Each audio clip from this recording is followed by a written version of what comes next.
Ashama harka fuunee kun giddaatu bidhaga giddaatu viidiyoowwan garaagaraa dhimmoota simbarsiisan simbashannansiisan akkasumas waan raawwatan garaagaraa siniif hojjechaa turuunsaa kan yaadatamudha arras viidiyoo dhimma hannaa irratti fuulleffatu tokko qabadhee siniif dhiyaadheen jira namoonni haaraa warreen dhuftan subscribe gochuun dagatina akkasumas hiriyoota keessaniif qooda siniin jenna daawwattoota keenya maamiltoota keenya kabajaan sin gaafadha akkuma beekamu magaalota gurguddoo kan akka Finfinnee Adaamaa Bishooftuu magaalota gurguddoo akka biyyaatti qabnu keessatti yeroo baay'ee hanni ni heddummataa hanni kun tooftaa adda addaatu jira isaan keessaati qorichaan nama hadoochuun akka malee amma tooftaa filatamaa godhatanii warreen ittiin nama hatan ittiin si adoochanii yookaas immoo nama hadoochanii fudhatanii gar barbaadatti yookaas immoo ofii keen qabeenya keetti yaasteeti kan isaaniif kennitu hanni kun hanna akkamiitii waan jedhuu fi hanna kanarraati immoo akkamittiin ofirraa ittisuun danda'ama waan jedhu waan ogeessonni fayyaa qoricha warri ittiin nama hatan sun fayyadu busheessuu danda'u yookaas immoo ittiin isaan laamsheessuu danda'u sana tooftaa akkamii fayyadamuu qabnaa waan jedhu waan gorsan qabu sanan siniif dhiyeessuuf deema amma nu waliin turaa nu dhaggeeffadhaa nu daawwadhaa siniin jenna waa'ee qorichaan hadoochanii nama hatuu kana dura biyyoota adda addaa keessatti beekama amma garuu magaalaa Finfinnee fi magaalota gurguddoo Itoophiyaa keessatti illee taatee guyyaa guyyaan dhagaamu taa dhufeera namoonni garii hanna akkasii hojii falfaltiiti yoo jedhan kaan isaanii immoo wanti akkasii jiraachuusaayyuu quban qaban garuu qorichi namni akka waan ta'aa jiru hin beeknee fi waan gaafataman hunda fedhiin akka raawwatan taasisuu jiraachuu quba qabdu waa'ee maalummaa fi amaloota qoricha kanaa kaasuun dura namoonni haala kanaan hataman mudannoo isaanii nuuf qoodaniitu gara qabiyyee keenyaatti kan darbinu jechuudha dargaggeessa umurii 30 keessaa kan ta'e Jamaal kan maqaan isaa jijjiirame jechuudha gaacciitii maqaa isaatiif magaalaa Adaamaa mana barnoota sadarkaa lammaffaa tokkotti barsiisaadha guyyaa tokko mana barnootaatti osoo galuu namoonni lama akka waan baadiyyaarraa dhufanii fi magaalaa keessa hin beeknee fakkaatanii itti dhiyaachuu magaalaa irraa waa bitachuuf akka dhufanii fi bakka wanti sun jiru akka agarsiisuu isa kadhatan innis gara laafummaadhaan isaan gargaaruuf murteessee wajjin imala jalqabe sana booda waan ta'e akka hin beekne waliin gara baankii deemee lakkoofsa herregaa isaarraa birrii 20,000 fi lakkoofsa ATM isaallee akka kenneef kan yaadate erga taateen kun raawwate yeroo muraasa booda ture yeroo sanatti waan sana hunda maaliif akka godhuu fi akkamitti akka raawwate wanta inni beeku tokko illee hin jiru waan akka nama abjuu keessa jiru wayi fakkaataa jedhe wayita of baruu daandii maddii taa akka turee fi deeggarsa namootaan akka jiru adda baafachuu BBCtti namni biraa dhaqqaboo jedhamus haaluma wal fakkaatu magaalaa Finfinnee keessatti hatan akka inni jedhutti guyyaa tokko osoo taaksii qabachuuf deemu maanguddoon tokko daandii irratti itti dhufuun mana qorichaa barbaada akka jiruu fi yoo beeke akka itti agarsiisu gaafate innis akka hin beekne utuu deebisaa fi jiru wayituma sanatti maanguddichi nama biraa achiin darbaa jiru gaafatan namni haaraa sunis isaanitti dabalamuun manichi qoricha naannawaa sana jiraachuu akka beekuu fi dhaqqabootti siquudhaan maanguddoo kana gargaaru akka qaban amansiisuun waliinaasaa taaksii keessa seenuu irraan kan hafe waan achiin boodate akka yaadanne dubbata wayita of barutti kompiitara laaptooppii bilbila qabatee jiru maallaqaa harkaa qabuu fi meeshaalee faaya godhate saamamee qofaa kan dhaabbatu of arge namoonni karaa deeman rifaatuu isaa arganii bishaaniin fuula dhiqsiisanii maallaqa geejjibaa walitti funaananii fi gaabbiin quba nyaachaa gara mana isaatti deebi'uu yaadata tooftaan isaa adda addaa ta'u malee kun maanguddoo namoota kanneeniin qofatu hin taane kan guyyaa guyyaan namoota hedduu ragaa jiruu fi hojii dilee hattoota argatee bubbulee jira kun ammoo amantaa namoonni namoota irratti qaban xiqqeesseera hariiroo hawaasummaa namoonni nama deeggaruuf qabanis akkaan balleessee jira jedhu hawaasni dhimma kanaafu yeroo baay'ee namoonni magaalaa keessatti nama waas dhugummaatiin si gaafatu waa rakkatee si gaafatu akkan gargaarriif illee danqaatee jira jechuudha sababni isaas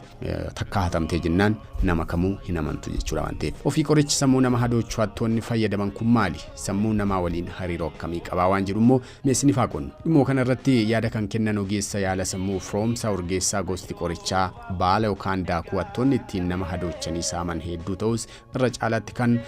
iskoopaalmeeyin jedhamu hedduu beekamu dubbatu gosti qoricha kana bakka tokko tokkotti afuura seexanaa jedhames beekamaa jedhu akka odeessi yaala sammuu kun jedhutti qoricha kana of eeggannoo fi to'annoodhaan wallaansa fayyaa akka wallaansa baqaqsanii yaaluu duraaf boodaa darbee wallaansa ijaaf kanneen biroo akka balaqqamsiisuu fa'aa ittisuuf kan itti fayyadamu ta'uu hima hattoonni garuu yakka adda addaatti raawwachuuf dhimma itti ba'aa jiru jedha. Qorichi kun karaa adda addaa akka funyaanii, karaa afaanii, dhugaatiitti yookaas immoo nyaata irratti dabaluun yookaan immoo karaa lilmoof kininii gara qaama namaa yoo seene sammuu namaa hadoochuu danda'a. Qorichoonni biroos sammuu namaa irratti jijjiiramoota uumanillee qorichi iskoopilaayamii jedhamu kun gosa dhaamsa daddabarsitoota narvii sammuu keessaa tokko kan ta'e aseetaayilkoo'amiin jedhamu irratti dhiibbaa geessisuun hojii isaa kanneen akka meeshaa to'achuu, waa yaadachuu, waa baruu, dammaqaa ta'uuf gargaaru adoochuun hojii isaa akka dagatu taasisa. Mallattoolee akkamii qorichi kun yoo namatti ta'u yookaas immoo namni yoo namatti kiyoo godhu ittiin yoo nama qabe, yoo namatti tufe, yoo namatti hin tuqan mallattoolee akkamii namarratti mul'isuu danda'a. Namoonni qoricha kanaan yakka adda addaa raawwatan tooftaalee adda addaa fayyadamuun namatti dhiyaachuun qorichi kun karaa afaanii fi funyaaniin yookaan nyaataaf dhugaatiin akka gara qaama namaa seenu taasisu. Namatti garaagarummaa qabaatu sirra caalaatti namni qoricha kanaan hadoode mallattoolee kanneen akka dawwaa'uu yookaan joonja'uu, ija babaasuu, mata dhukkubbii, afaan goggoguu, waan yeroo sanatti ta'aa jiru yaadachuu dhabuu, madaaloo fi haalaan eeggachuu dadhabuu, salphumatti gowwoomfamuu, xiyyeeffannoo dhabuu, murtoo sirrii murteessuuf rakkachuu, waan hattoonni godhi jedhan tole jechuuf mul'isuu danda'u. Hanga qoricha fudhatamee irratti hundaa'uun hanga gaggabdoo, laamsha'uu, dhaannaanonni humnaa ol dabaluun hanga nama ajjeesuutti geessisuu danda'a jedhu ogeessi damee kanaa kun. Namoota tokko irratti ammoo miireffannaa sobaa akka waan hin jirree erguuf sagalee hin jirree dhaga'uufaa uumuu danda'a. Akkamitti of eeggachuu dandeenya? Amma wanti guddaan dhibee kanarraati akkamitti of eeggachuu dandeenya ta'uu qaba. Dhimma kanarratti ogeessi waan jedhu qaba. Dhaggeeffadhaa. Hanna gosa kanaa wanti adda godhu guutummaa guututti ofirraa ittisuun hin danda'amu. Garuu waa'ee tooftaa hanna kanarratti hubannoo argachuun akka of eeggatan taasisa. Bakkeewwan namoonni itti heddummatanii fi akka akkasiif nama saaxilanitti of eeggannoo socho'uu, nyaataaf dhugaatii nama hin beekne biratti dhiisanii deemuun deebi'anii fayyadamuu dhiisuutu gorfama. Kana malees nyaata yookaan dhugaatii nama hin beekne irraa fuudhanii fayyadamuu dhiisuu, geejjiba amansiisaa fayyadamuu, yeroo ariifannuuf xiyyeeffannoon keenya hin jirre meeshaalee qaalii ta'an qabannee deemuu dhiisuu, naannawaa wantoonni akkasiitti baay'atu irraa fagaachuu, bakka hanna akkasiif mijataa ta'e qofaa deemuu dhiisuu fi yeroo hunda dammaqaa ta'uun karaalee carraa hanna akkasiittiin xiqqeessuu dandeenyu keessaa isaa muraasa. Of eeggannoo barbaachisu gochuu dabalataan odeeffannoo waliif kennuun akka hanni akkasii